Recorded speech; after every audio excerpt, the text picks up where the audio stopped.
Godzilla, King of the Monsters, the sequel to Godzilla from 2014.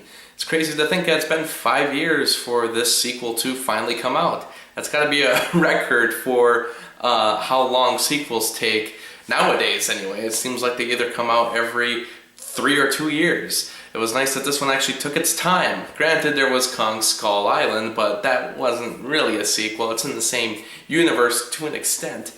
This series has kind of been an accident. The whole, I guess they're calling it the Legendary Pictures Monsterverse. All these different monsters meeting up together.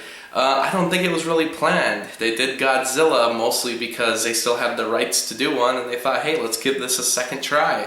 It turned out pretty good. And then they did Kong Skull Island, and then they decided, hey, why don't we just switch studios, and then maybe we can do Godzilla vs. Kong later. I didn't really expect there to be another Godzilla movie in between that, but I guess they needed a way to introduce all these other monsters before they got to the greatest matchup of all time, a second time around, Godzilla vs. Kong.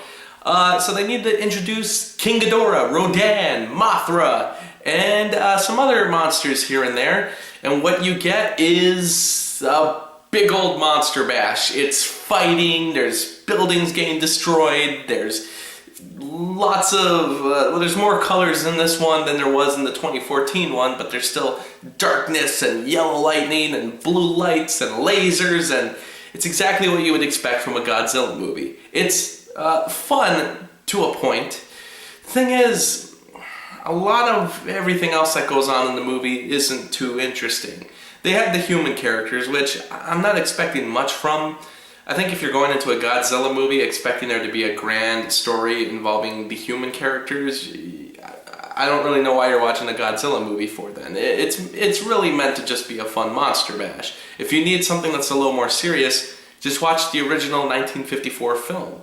But here, you know, the characters are fine. They have good actors behind them, so it's never like I'm annoyed watching them, but they just don't really drive the story.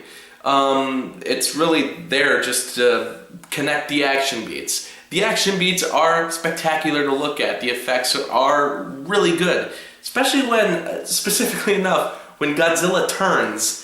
His scales, there's something about it that just looks very realistic. It doesn't almost feel like computer graphics. It feels like there's actually something there turning. But it is also a really long movie. There's periods where nothing much is going on. You're kind of just waiting to see the monsters again.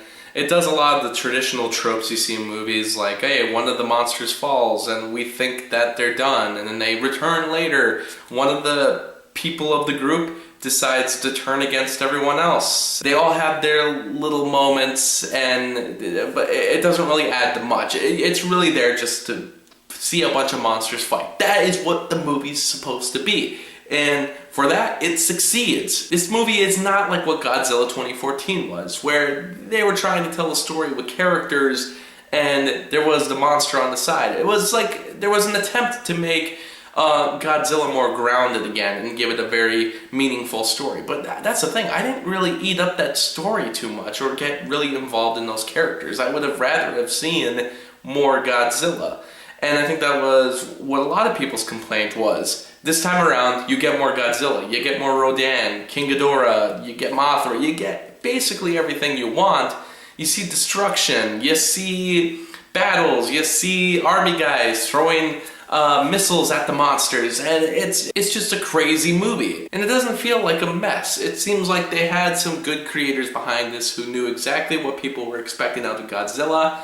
But really, is this movie for anyone else besides Godzilla fans? I don't know, I guess it depends if you like watching kaiju films. Did you enjoy Pacific Rim for all the giant battle sequences? Or did you enjoy Kong or the other King Kong movies for every time King Kong would grab a plane and chuck it somewhere? I mean, depends if you like that kind of stuff. I do. I also like the Godzilla franchise, so it was a nice treat. And I'm excited to see some of the stuff in the future, but I don't really expect much out of this franchise. Yeah, there were times I was getting bored. Yeah, there was times I was hoping they would wrap things up. It is probably an overly long movie. it did seem like they could have cut out a half hour. So for me, I'm going to be giving it a 3 out of 5 stars. It was fun, it was entertaining, it could have been probably a little better, but hey, I don't know if they can find a perfect middle for this. I don't know if they can find something that has a good story while also having a lot of Godzilla fan service going on. But, you know, other studios manage to do it. The Marvel and DC studios can do it, so I believe Godzilla can too. It's only a matter of time. We'll see what happens next year when the Godzilla vs. Kong movie comes out. I'm excited.